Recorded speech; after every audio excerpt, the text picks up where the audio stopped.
Let's to solve this equation, you'll notice we have radicals. Our usual method of dealing with radicals is to square the radical, but you'll notice we have two.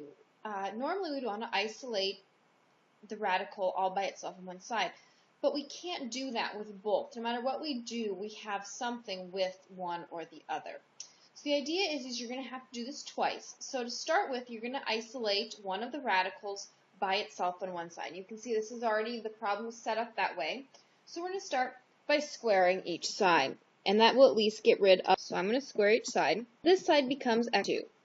But on this side, we are going to have to spell this out. I have the square root of x or plus the square root of x because I've squared it. So I'm going to FOIL. First, 4 times 14 plus the outer, so 4 times the square root of x, inner, 4 to the last. The square root of x times the square root of x, or the square root of x squared, which is, of course, x. So now what I'm going to do is, now that I've gotten rid of at least one, I'm going to simplify, and hopefully I can now isolate my radical by itself. 32, and on this side I can choose x. So 32 equals, so 16. Oh good, I've got down to radical. I get all by itself to that.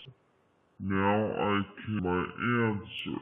Now of course I have to check this. This is not checked.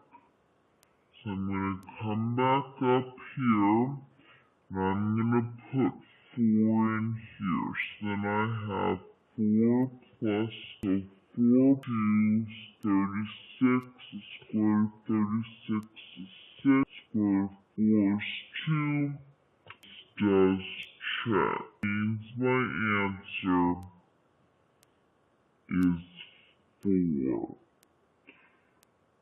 So this is really, you're going to square, simplify, square again. You're really squaring one time for each of the